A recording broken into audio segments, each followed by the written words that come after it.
Bismillahirrahmanirrahim. Alhamdulillahi Rabbil Alameen. Wa salatu wa salamu ala Sayyidina wa Nabiyyina Muhammad wa ala alihi al-tahirin al-ma'asumin al-muntajabin. Allahumma salli ala Muhammad wa ala Muhammad wa ajil faraj. Today, inshallah, we start probing around the Tafsir of Quran. What I mean by probing, it's an intro into the beginning before we get in earnest discussing the Quran and its tafsir, etc. There are few, I would like to start by recommending few books for all of you here, that if you get a chance you can read, because it gives you some basic ideas about general ideas about the Quran, and it's critical. One thing that we, when I say we Muslims in general and Shias in particular, are to be blamed for is then our understanding of the Quran and our association with the Quran is extremely limited, and we really don't spend time learning about the Quran at all. We react emotionally if there is a desecration to the Holy Quran, but this is a question that I asked my community, the group in Saginaw that I was giving them lectures. But if somebody says how much of the Quran actually plays a major role in our lifestyle, hardly anything. Our children don't know the language. We really don't have in-depth understanding of the language either. We don't know anything about the Quran beyond basically, even if we are capable of reading it, just reading a little bit of it in the morning or at night, and that's it, without reflection. Quran calls itself a book of guidance, which means and asks the reader to reflect and contemplate. When you recite Quran, you should recite it with utmost respect, but reflection. That's and we have huge amount of ahadith from Ahlul Bayt that even if you spend reflecting on 2 or 3 verses of the Holy Quran is much better than reciting pages but not understanding or not comprehending it.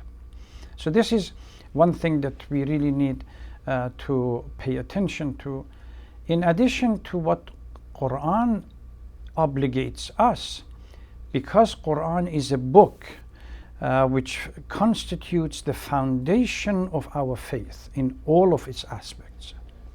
We see Quran, even if we want to talk about, say, the life of the Holy Prophet or A'imma, Amir al-Mu'mineen and others, we say that they are the embodiment of the spirit of Quran.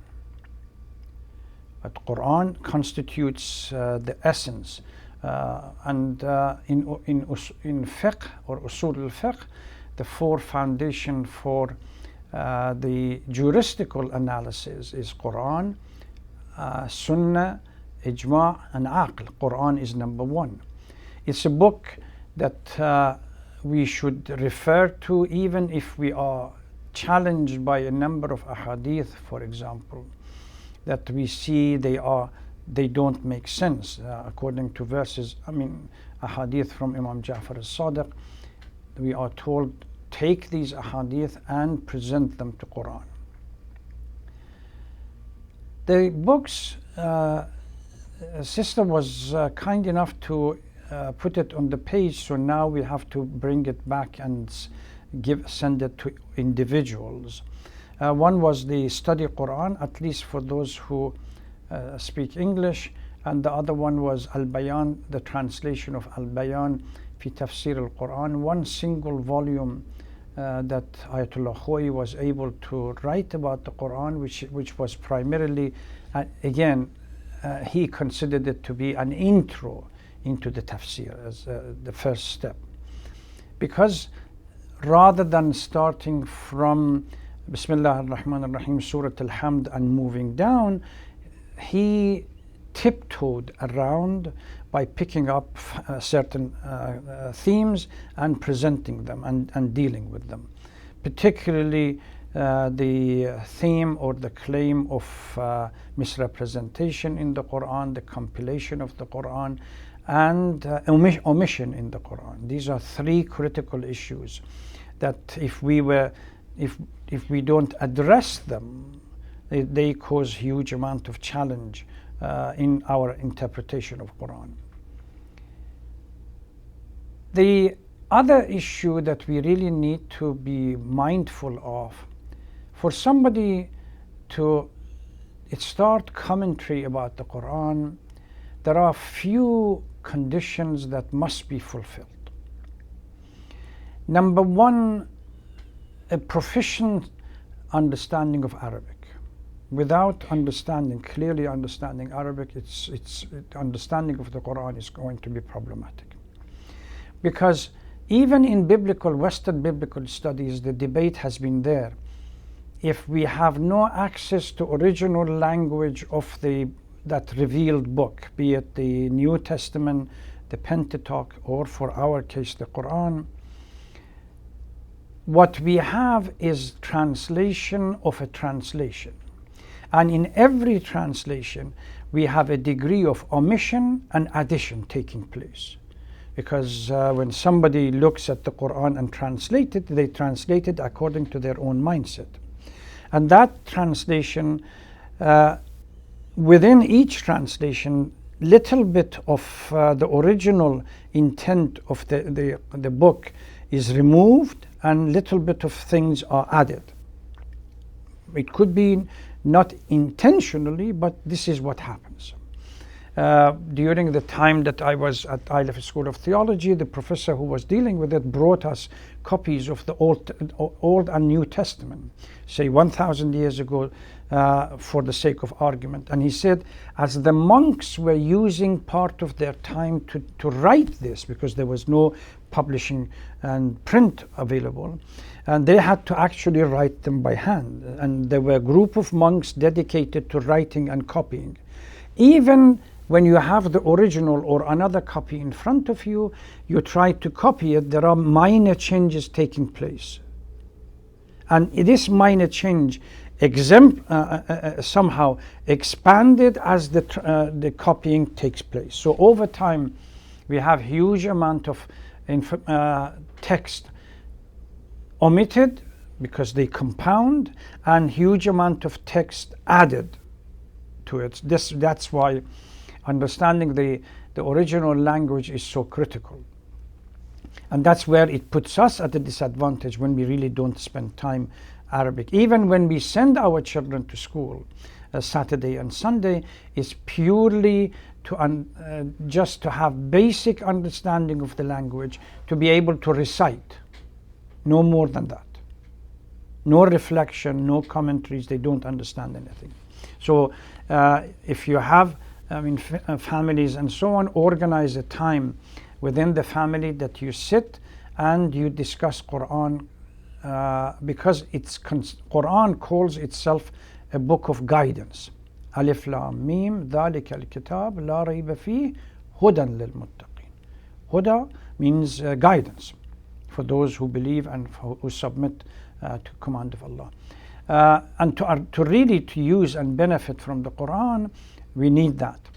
The language is number one. Number two, we need to understand the history of Islam, particularly the early history, and what we call Sha'n al-Nuzul about the Quran, where these verses were revealed and under what circumstance. Because understanding these would help in assessing how these, remembering that the verses of the Holy Quran, unlike the New Testament, where the four major Gospels were written by individuals as a kind of storytelling, writing down, sitting down and writing a story about the life of Jesus. And even within the Pentateuch, the 5 books and the apocryphas that go with it, these were developed and compiled over many centuries. The original tablet that was revealed to Prophet Musa alayhi salatu wasalam no longer exists. When Bukhtun Nasr went to Baytul Muqaddas and Jerusalem and attacked the temple, the original text or the original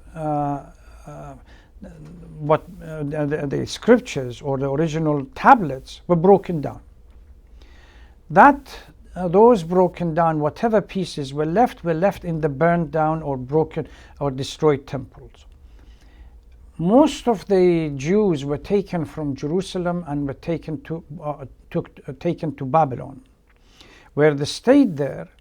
Over there, because nobody had access to the tablets, people began, rabbis and other people, scholars began to put something together that from their memory, that they thought, because nobody knew how long it would take their Babylonian exodus, until a king assassinated King came, Darius, or one of the king of Sasani dynasty, liberated them 30-40 years ago. Within that 30-40 years, they began compiling the essence or what became later on the Pentateuch and the current, what they call them, Torah. So these books are not the original revelation, although Quran at the time of revelation refers to them, the Torah as a book, or the book, the tablets that was given to Prophet Musa, and Injil as a book that was revealed to Prophet Isa. But what we have in our hand today are not the original one. So we need to understand Sha'n al-Nuzul and the early history of Islam. Without understanding the early history of Islam, we will not be able to give justice to the interpretation and commentary on the Holy Quran, because Quran was revealed over 23 years period. Some of these verses are contextually specific, and others have a more universal values within them. We need to understand at the time where and how these verses were revealed to be able to distinguish which of these verses are specific and which are not specific, and they are more of a general. This is number 2. Number 3, we need to understand the ahadith from the Holy Prophet and Ahlul Bayt, particularly for the Shia community, regarding the interpretation of the Quran. Quran gives the first responsibility of being a commentator on the Holy Quran to the Holy Prophet himself.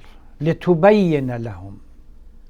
We send you the message, we provided you with the guidance. If there are misunderstanding, then you, the messenger, has the responsibility to make it clear or make commentary about them. So we need to go to the ahadith and riwayat that we have about the tafsir of Quran from the Holy Prophet and later on from Ahlul Bayt alayhimus salam. We need to be aware of the fact that during the time, one of the questions that these days some critical Western scholars have about Quran is they say, how do you know that this was not somehow compiled by Muhammad and over time it was changed, etc., etc. We have to understand how the Holy Prophet made sure that the Quran will be preserved, written down at the time of revelation. And this is the role of the scribe. There is a difference historically as to whether they were 7, 8, 10, or even 12 scribes. These are people who were able to write. The Holy Prophet brought them, and one of them was Amir al-Mu'minin himself. And they were present during the conversation and the revelation the Holy Prophet would recite the verses that were revealed to them, to these people, and then they would write them down. They would read it back to the Holy Prophet to make sure that nothing is omitted or added within this writing down of or scribes. So this is a critical issue that we need to be aware of. The compilation of the Quran, there is a huge debate between Shias and Sunnis. Now we have, during my time up north, I began to investigate the background. Now we are beginning to see huge number of PhD dissertation regarding this compilation issue, because there is quite numerous books attacking the Quran that the compilation was done after the demise of the Holy Prophet, based on a hadith that we have from Ahl Sunnah wal Jama'ah, which is primarily from what we call Sahih Bukhari, Sahih Muslim and others. That they say if Quran was not completed during the Holy Prophet, we agree with their critique. And this is something that the Shia has always criticized those who claim that the issue of Quran, compilation of the Quran, took place after.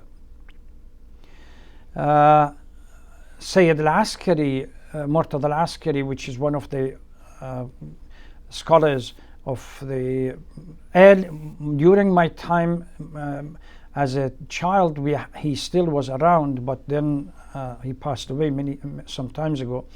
May God bless his soul. He has a book, Al-Quran, Quran within the two schools of thoughts, which is in Arabic. I don't think it's been translated.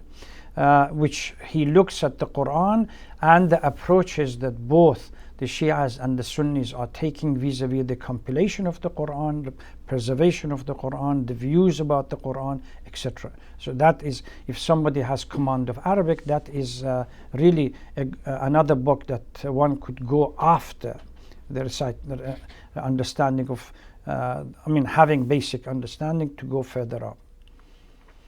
Then we come to tafsirs that we have at the moment. Their problem and the challenges that we have to deal with. We accept, according to the verses of the Holy Quran, that the first mufassir or commentator on the Quran is the Holy Prophet. It was a command given لِتُبَيِّنَ لَهُمْ, so that you explain to those who are there the concept of, if there are ambiguities regarding some of these verses. The science of tafsir began with what we call the tabi'een, the second generation, not those who were immediately present during the life of the Holy Prophet.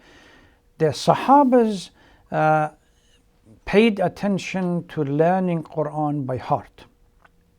But there was no commentary. The only person that I believe started writing anything resembling what we call Tafsir al-Quran, the way we have it, is Amir al-Mu'mineen salawatullah salam alayhi.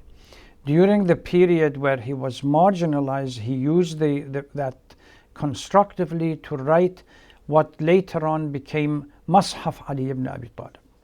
Mashaf Ali ibn Abi Talib was primarily the same verses of Quran that we have today, but commentaries that he acquired through the Holy Prophet, which addressed the chain of the Sha'n al-Nuzul and anything specific that the Holy Prophet informed him regarding the verse. So he would write it down.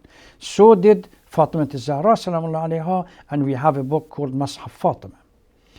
Unfortunately, in the war of Shia Sunni kind of debate, they misinterpret the word Mashaf. It means that Shias have a different Quran, because Mashaf is also referred to the Quran itself.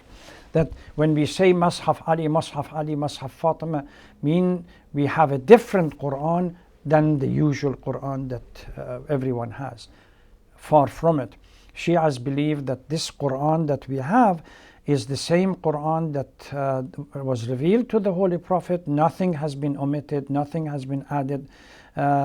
So if we have books that are in our literatures we refer to as Mus'haf Fatima or Mus'haf Ali. These are books books of commentary, where contains the essence of the Quran with some notes, commentary notes from Amir al-Mu'mineen or Fatima al-Zahra regarding what they heard from the Holy Prophet. But the next generation began to develop some kind of a tafsir, but primarily tafsir al-riwa'i, which means they created a tafsir, but based on a hadith that they received from previous generations. There was nothing more than this verse in the Holy Quran. There is a hadith from Ibn Abbas, Ibn Mas'ud, or somebody else from the Shia that said, so long as one thing we have to know, again, here is the difference between the Shia position of Ahlul Bayt and the Sunnis.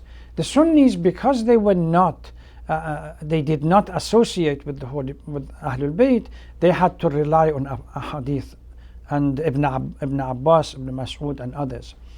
Shias, because they relied on Ahlul Bayt, they, at least until the beginning of the occultation, they really did not need to go and start looking for riwayah, because Ahlul Bayt were present, and if they wanted to find out anything about the meaning of the Quran, the scholars went to Medina and asked the Imams, what is the view about the tafsir of this surah. But the Sunnis started with tafsir al-riwa'i, which means a hadith they narrated from the previous generations. Gradually, this became a norm of a hadith, writing commentary, that you constantly relied on the previous generation's interpretation, and they were relied on a hadith that they received from the previous generation, etc., etc. The Akhbari movement, unfortunately, within the Shia, did huge damage to the tafsir of Quran and the role of Quran in our society. Alhamdulillah, their influence has waned, and they are nowhere to be seen. A fraction probably existing a little bit in Bahrain and some other places, but there used to be a very strong school of Akhbaris in Iraq, and particularly in Karbala, and the Usulis debate with them finally removed them and proved that they were wrong. Their rationale was Quran is a complicated book and we cannot understand it. So literally the essence of the faith that is supposed to be the major foundation that we have to rely upon, removed because it's ambiguous. We don't understand it, we don't read it. Yeah, we read it for barakah, but it's not, we don't use it as a source. Aql, in human intellect, because of the problem that it has, remove it. Ijma' is problematic. So we only left with what? Akhbar, a hadith. We reached a point that when it came to their interpretation of the Quran, if there was no hadith that would interpret the verse in the Holy Quran, they say ignore it. They would ignore it. So in going through Surah Al-Baqarah, which is the biggest surah, verse number 20, for the sake of argument, verse number 25, there is a hadith. Verse number 27, there is a hadith. Verse 26, there is no hadith. They jump from 25th verse to the 27th verse. 26, ignore it because there is no hadith. That led to a huge amount of problem. And alhamdulillah, when the Usuli school finally managed to deal with them, we don't have them anymore. So Akhbari interpretation of Quran was problematic. Another group of people that did huge damage was the Botania and the people who claimed that the true meaning of the Quran is hidden within these verses, and they cited few ahadith, and we only know the true meaning of those verses. One of the group that clearly are responsible for this was the Sufis and the mystical movement, but not Urafa. that have a great foundation. And the other one are the Ismailis and the 6 Imamas that they call them, fall within the category of Botania, that the batin, the heart of the Quran, we only know it. It's a unique expertise. Not everybody has it, and as a consequence, we know it. So, and this batin, the essence of the Quran, the spirit of the Quran that we know, far is more important than the commentaries of the text. By misinterpreting it, it supported their own ideas. And Marhum Mutahari, in a book that Ashna'i ba Quran, I believe is called, 14 volumes or so, he doesn't follow the pattern of the usual commentators, starting from the beginning of Surah Al-Hamd and going through. He goes through different chapters, but I believe in the first volume he addresses a number of issues that inshallah one day we might be able to translate it, and then we see. These are some of the major issues that we really need to deal with before, or understand before we seriously get into the interpretation of the Quran.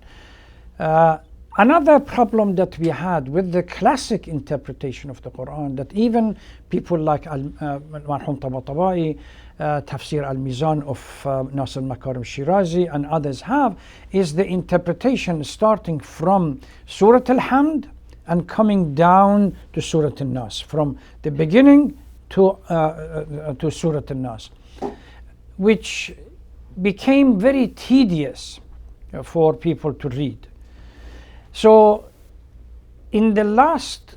within contemporary time, although it existed before, but more emphasis was given to what we call a Tafsir al-Mawdu'i, thematic approach to the interpretation of the Quran. If Quran is supposed to interpret itself, don't look at a piece of the Quran trying to understand the concept. Present the concept to the Quran and find out what the Quran is talking about, this concept in toto, holistically. Then we present the theme to the Quran and we see what the Quran tells us. Concept of Tawheed, Ma'ad, Nubuwwah, even the concept of Imamah, and any other justice of God, etc., etc. These are themes that are presented to the Holy Quran. And whatever collectively we look at the Holy Quran, even gender studies, people who criticize taking one surah of Surah An-Nisa, one ayah of Surah An-Nisa and saying this is Islam says, they say no, present this within the general context and see how the notion of gender in Islam is portrayed. And then if we come to the interpretation of one particular verse, we go that general rule as a base for gender interpretation must exist before we interpret a particular verse. Within Sunni scholars, Fazlur Rahman is one of those people, that Pakistani scholar that taught Islamic studies at Chicago University. He was adamant that we really need to go back, what he called the double movement of going back to the understanding of people at the time and of the revelation, and then coming back to interpret it within the general context. So thematic approach, now it has become more popular. A Tafsir al-Mawdu'i, rather than Mufassirin or commentators starting from Surah Al-Hamd and going to Surah Al-Nas, they say, no, what is the theme that we want to discuss? Allah subhanahu wa ta'ala, or Tawheed in Quran. Tawheed in Islam, we present Tawheed to the Holy Quran and see what the Holy Quran responds to us. Because Al-Quran, according to hadith from the Holy Prophet, يُفَسِّرُ بَعْضُهُ بَعْضًا. Some part of the Quran, some verses of the Holy Quran would come in or interpret or explain other parts. So if there are ambiguities within some, or at least not clear within the verses of the Holy Quran, then we presenting it to the Holy Quran, it becomes Quran's responsibility to respond to us, and we take that holistically. Then we don't fall into the trap of trying to interpret either a juristical law or a general idea, particularly from one verse only, one passage, rather than presenting it to Quran, to the Holy Quran. These are briefly some of the major generals that we really need to address. And inshallah, the next session we will expand on these and focus on Surah Al-Nas specifically as a short surah. We do the reverse from Surah Al-Nas, the smaller one, or the end of the Quran, coming back towards the beginning. We may skip some of these chapters and focus on other chapters depending on their importance and the significance that they have in the understanding in Quran, or understanding a theme in Quran, etc., etc. Thank you very much. Wassalamu alaikum wa rahmatullahi wa barakatuh.